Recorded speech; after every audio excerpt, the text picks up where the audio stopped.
ada di Sarim Masjid dan juga yang sudah lewat online. Mari kita buka sama-sama dengan ucapan Assalamualaikum warahmatullahi wabarakatuh. Alhamdulillahilladzi an'ama bi ni'matil iman wal islam. Asyhadu an la ilaha illallah wa asyhadu anna Muhammadar rasulullah ya nabi abada. Allahumma shalli wa sallim wa barik ala Muhammad. Yang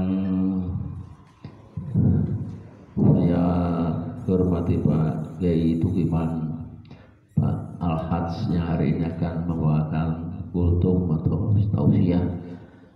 Pak Kiai Tukiman akan membawakan judul Refleksi Ramadan.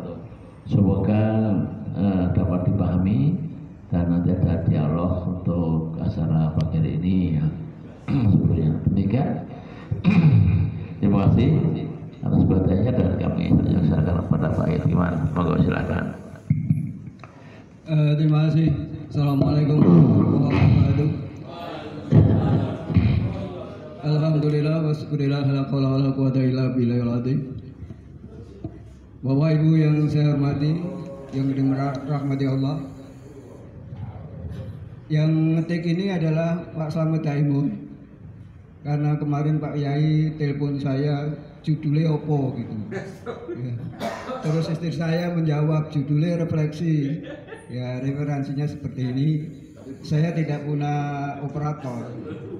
Ya, ketika jadi direktur pondok dan dipecat oleh Pak Epta ya, dipecat Pak Epta ya, kami punya operator, punya ustadz, sekarang tidak punya. Karena dipecat oleh PCM ya, tidak bisa. Bapak Ibu yang saya hormati, judulnya ini adalah refleksi.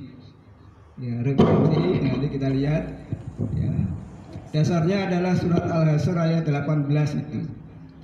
Allah berfirman, ya ayyuhalladzina amanu taqullah. Ya.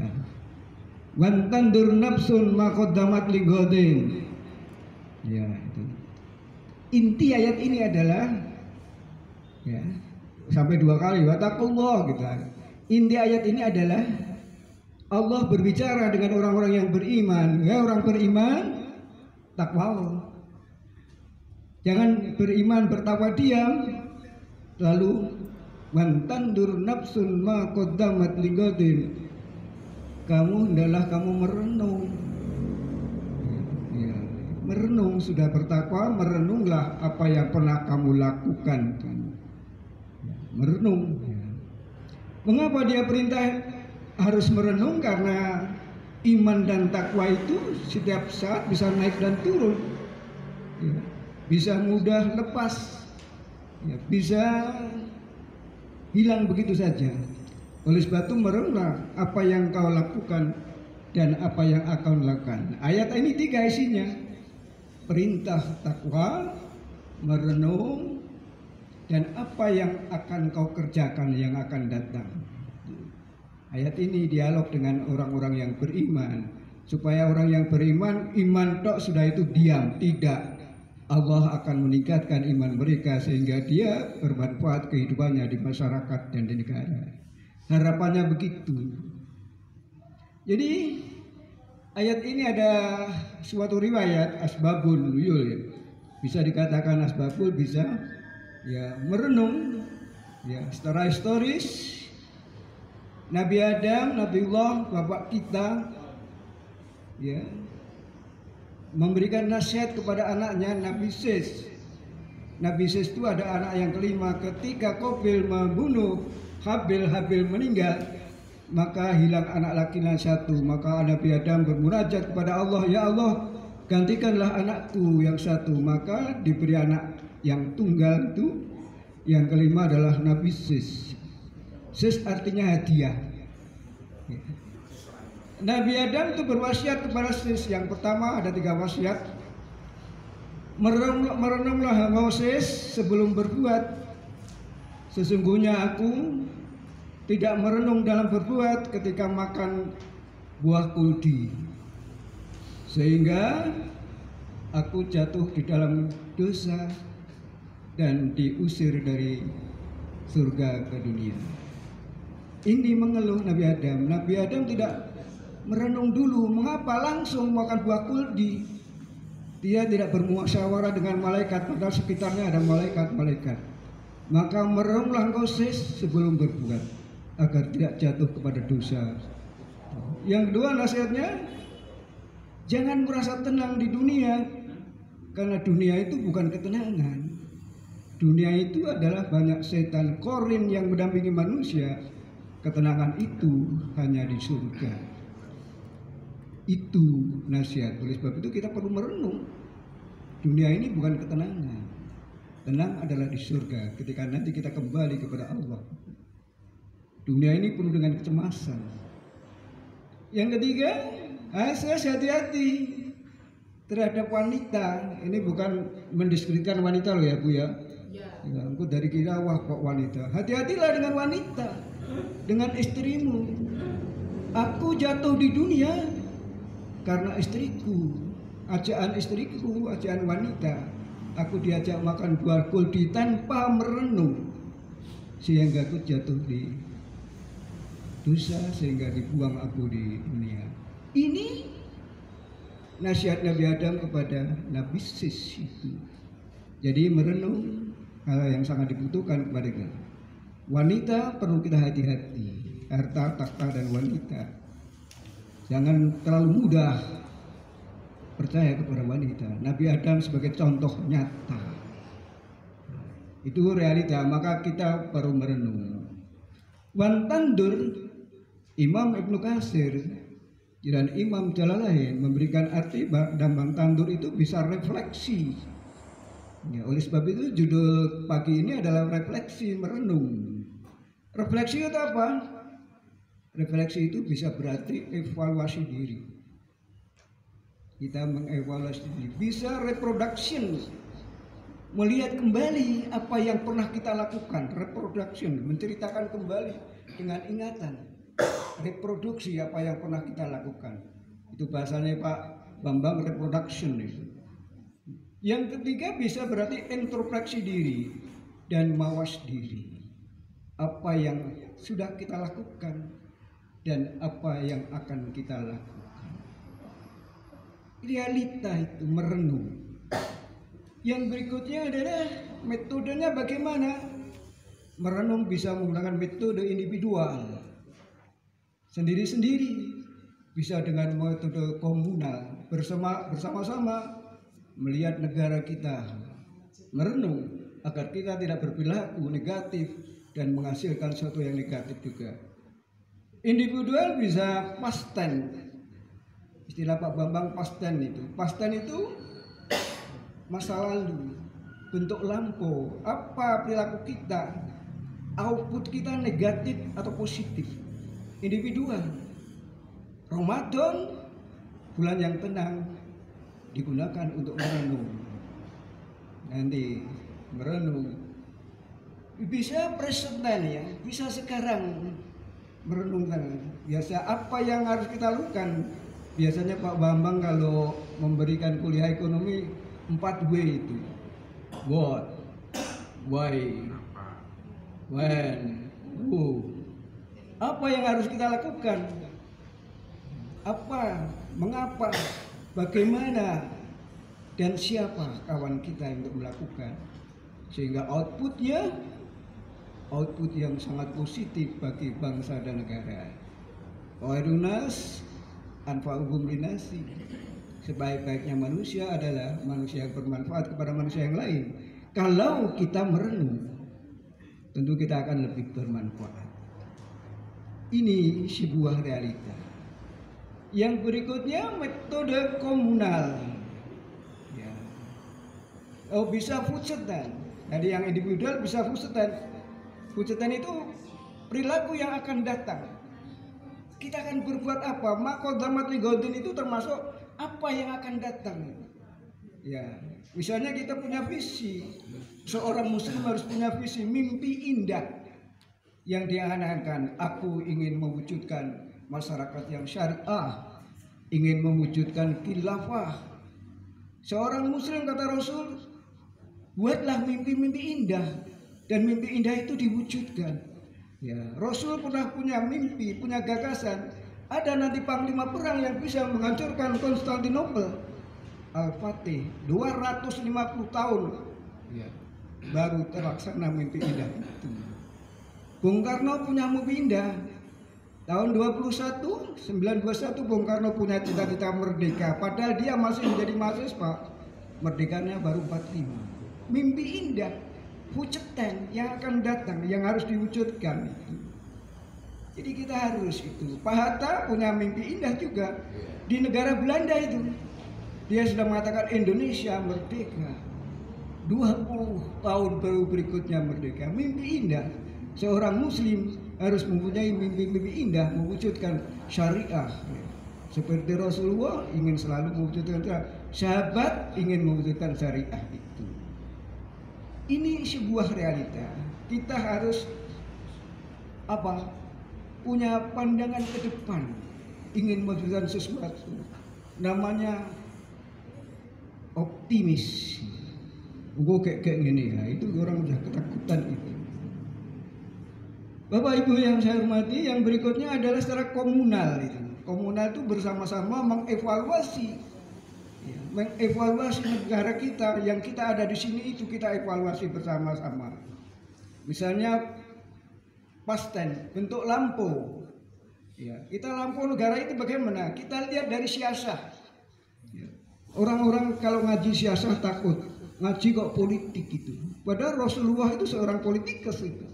Di dalam perjanjian Hudaybiyah, siasah. Misalnya kita lihat pasten, pilpres ada TSM. Ya. Indonesia sudah 7 kali presiden. Presidennya ada yang arsitektur, ada yang wali, kiai, ya, ada yang Mulyono, itu yang terakhir mulai ada yang jenderal. Evaluasi nikmat yang mana? Itu orang-orang muslim harus tahu, tidak duduk diam dan itu. Yang berikutnya, di dalam politik ada cawe-cawe, ada fufu-fafa, ya.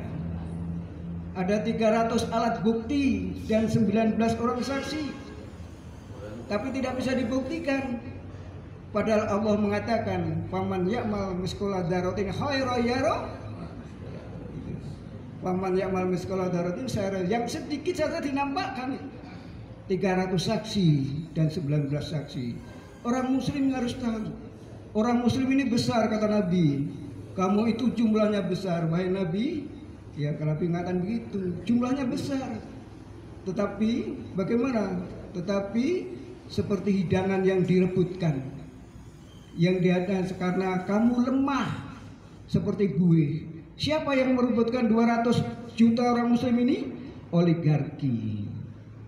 Orangnya 200 muslim tapi kalah dengan 9 orang. Ada sesuatu yang salah bagi kita. Kita tidak bisa melahirkan pemimpin yang syariah. Ini sebuah realita. Ini bukan politik siasat, kita tahu itu. Ya. Berikutnya, Islam dicampakkan, dianggap teroris. Ya. Radikalisme, intoleransi, khilafah berbahaya. Khilafah itu sebuah sistem dari Rasulullah dan pernah dipraktekkan Rasulullah dan pernah dipraktekkan para sahabat. Tapi orang-orang Islam mengatakan itu adalah nanti bisa memperpecah bangsa. Bagaimana Allah menciptakan sebuah sistem tapi bisa menciptakan perpecahan? Tidak mungkin itu. Oleh sebab itu, 2 Mu'ez Sambu. Kita ya, oleh itu benar Sukatani itu. Ya, Sukatani saudara bisa melihat itu dari Sukatani itu. HAM. Kita lihat Kristen, HAM. Umat Islam itu mayoritas, tapi terasa minoritas. Ya, mengapa? Ya, karena hadis tadi. Umat Islam yang banyak ini adalah al-wahan, cinta harta, qadarul maut, takut mati, tidak berani jihad, lemah. Oleh sebab itu sebagai hidangan rebutan oleh oligarki. Oligarki bisa membeli umat Islam yang jumlahnya 200 juta itu. Ini sebuah realita. Rempang, ya. PIK, nanti ada 1000 hektar PIK baru yang di sana tidak ada masjid, tidak ada musola. tidak ada suara adzan. Di pantai-pantai itu nanti tidak ada suara adzan karena sudah dikuasai PKK. Ini refleksi. Ini kita melihat umat Islam tidak tahu itu. Ya. HAM, ya. HAM itu penting sekali. Ya. Yang berikutnya present tense. Hari kita lihat secara siasa, negara kita itu negara hukum atau negara politik. Realita. Waktu gimana kok politik ini, lihat negara kita. Ya. Yang berikutnya MBG, makan bergizi gratis. Ya, yang berikutnya ada 20 kepala daerah itu sudah Cina. Orang pribumi di mana? Ya, 20 kepala daerah itu sudah. Semarang itu kepala daerahnya, wali kotanya Wilujeng. Saya tak teliti. Wilujeng jenenge kabeh menjebule keturunan Cina. Lah Pak Eka di mana ini? Tidak nyalon bupati itu, seperti Pak Bambang itu. Ya. Ini sebuah realita. Ekonomi Danantara itu seperti Baitul Mal atau tidak? Kalau seperti Baitul Mal, oh sejahtera Indonesia. Koperasi merah putih, sudah ada KUD, masih ada merah putih. Pertamina oplosan habis. oplosan Pertamina oplosan ya nanti ya. Jadi Indonesia sekarang adalah budaya bohong. Riba di Indonesia sekarang budaya bohong. Orang Islam harus tahu dan jangan ikut bohong. Budayanya palsu. Ijazah palsu, minyak palsu, kabeh palsu.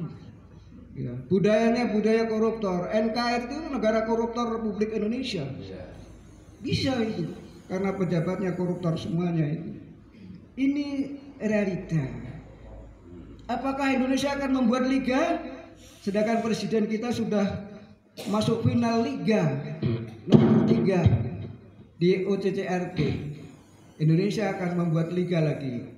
Liga Pertamina, Liga Timah, Liga BJB. Umat Islam mengapa menghasilkan seperti itu? Tentu ada sesuatu yang salah, kajian kita salah. Ngajinya kita beramai-ramai salah aklamasi, tidak bisa melahirkan tokoh. Ngaji yang seperti ini, ngaji cerdas seperti ini, hanya sedikit yang ikuti. Saya juga punya jamaah ngaji cerdas yang datang paling 8, paling 7. Ngaji cerdas. Yang kita renggakan adalah sekarang ngaji cerdas, bukan ngaji aklamasi yang menghasilkan output yang rendah, tidak bisa menghasilkan orang-orang yang syariah. Ini kesalahan kita. Yang berikutnya adalah future Kustain ya. Masa yang akan datang kita akan apa masa dekat? Yang akan datang kita harus berpikir. Ada 4 Indonesia, 5 Indonesia nanti. Yang pertama Indonesia emas. Tahun 2040 nanti Indonesia emas. Ya.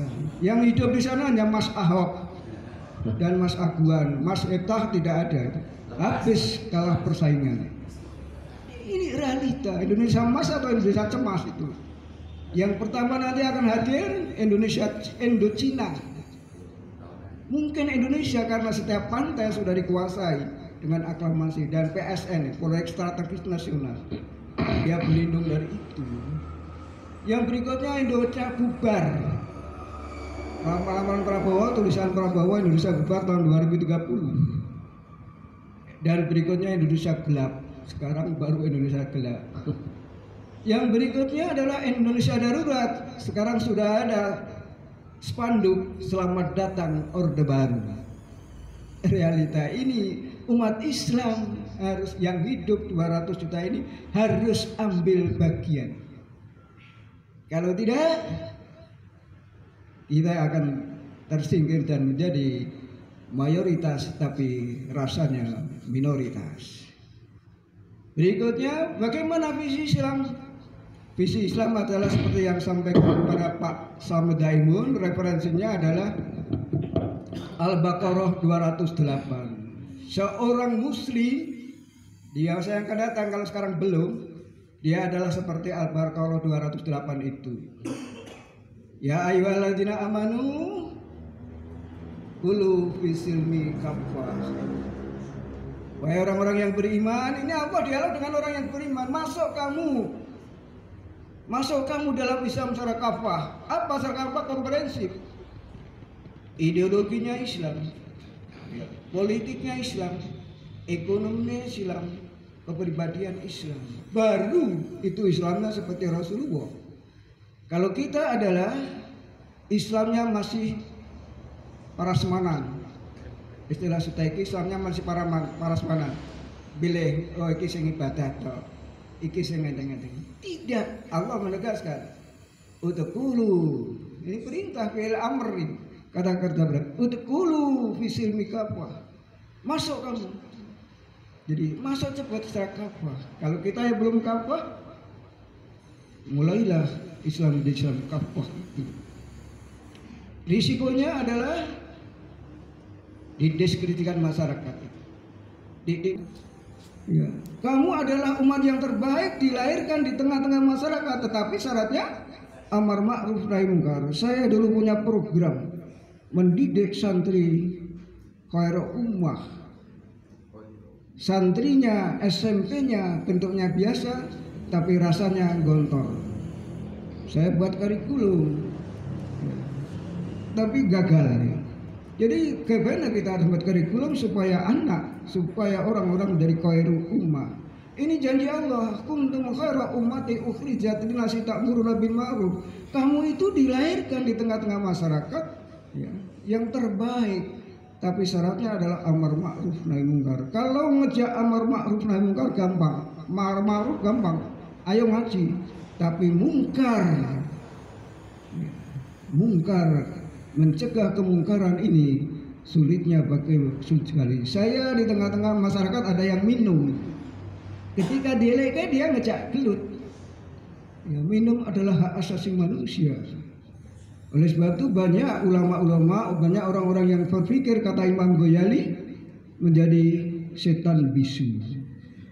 Setan bisu adalah ketika kita melihat kemungkaran kita diam saja.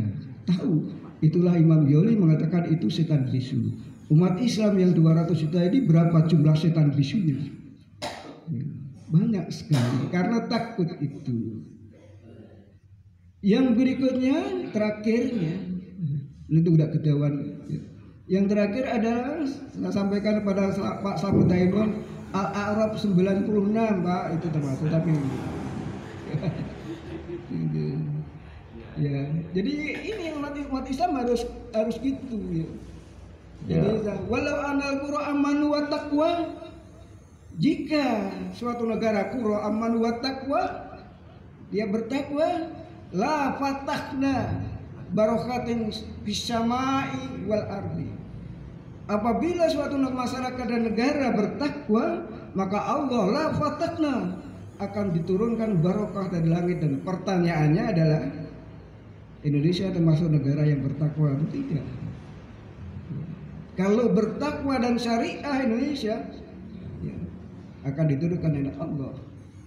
Dan janji Allah itu la fatahna barokah.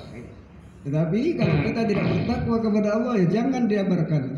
Yang beredar adalah kepalsuan. Ya, yang sengsara adalah umat Islam yang 200 juta. Umat Islam yang 200 juta ini tidak menciptakan, tidak ada marwah Islami. Dia hanya ritual. Waktu ya. 1 menit lagi. Oh ya, gitu aja. Jadi begitu, itu refleksi. Saya tidak berbicara Ramadan karena setiap malam kita selalu mendengar kultum Ramadan. Saya memberikan ya dengan taufik refleksi agar kita refleksi dan seperti lagi-lagi kita harus menjadi manusia yang bermanfaat. Dan kita punya mimpi indah mewujudkan masyarakat yang syariah. Mudah-mudahan manfaatnya, diusahakan tidak ada pertanyaan. Pak Iftah, niru Pak Iftah. Orang salah. Ada pertanyaan.